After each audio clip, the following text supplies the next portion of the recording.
Hey YouTube, I'm Sanj. Welcome back to my channel, Sanj Designs, where I'm building a 6-car smart garage. Today I've got Ben and his team from SGDoors, Stratford on Avon, and they're going to be fitting 3 huge double doors. So stay tuned to see how it's done.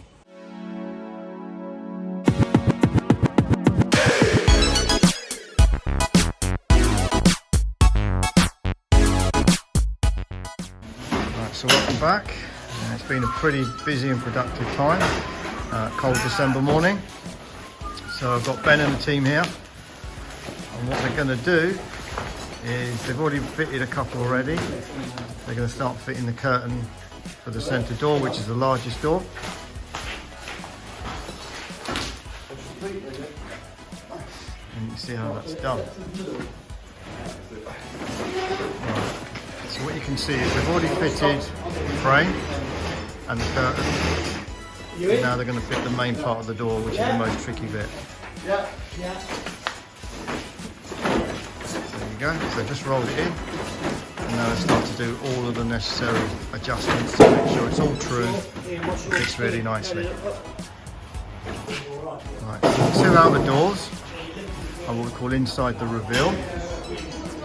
I'll explain why in a minute. So you can see that you've got the frame that goes sort of on the side of the block work. And the middle door is behind, basically because the outer door blockwork is slightly wider than the inner door. So that's why it's gone. But it still looks great, it still looks fantastic, and I'm really pleased with the way that we've done it. And one thing that the door company recommended, which I'm glad that they did, is that you actually fit the doors and then we're going to render to the door. And the simple reason is this upright has to be perfectly straight, and as you can see the block work isn't level, so all of that gap there, rather than fill it with silicone, is going to be rendered to make it look nice and neat. So if you're doing it as a new build, it makes sense to actually render to the frame rather than fit it afterwards. Otherwise you can have lots of silicone, bits of gaps that you don't really want, because you can't always rely on block work and brickwork. So what we've got here is the power, which is that one, that's your 240 volts.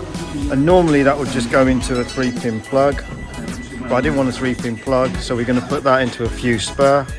And these green cables here are for the output of the control box, and that goes to the Luxone system, which controls the smart automation. And we'll show you that in another video. So each door has its own power and control input and output. And that's sort of what it looks like on the outside. Now another scaffolding in the way, and once it's all painted and rendered, you'll see it looks absolutely fantastic. And we've gone for white because it matches the window frames on the house. I thought, you know, going with the white and the magnolia rendering would be the best thing to do. So we've got a door there, door there, door there, and it's just over 5.2 meters wide.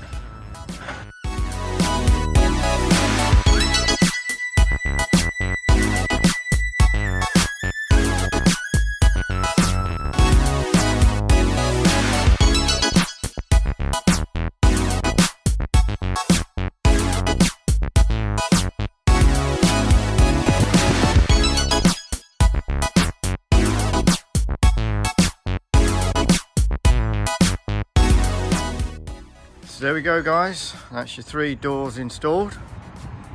Sorry the scaffolding is in the way, but there's nothing we can do about that right now. Here's a remote control, it's from a Somfy unit. Open up the middle one.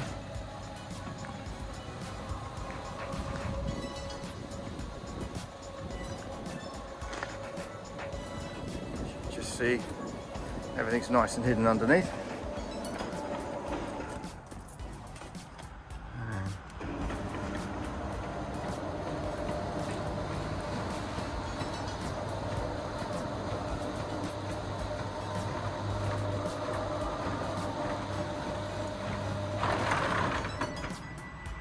So there we have it guys, 3 fantastic doors installed. Garage is really coming on well now, really progressing. So big thanks to Ben at SGDoors. Check out some of the other videos that are coming up. We're going to be doing a bit more plastering, we're going to be rendering. Obviously the roof's still going to be shown. So don't forget to like, comment and subscribe. Thanks for watching, and we'll see you next time.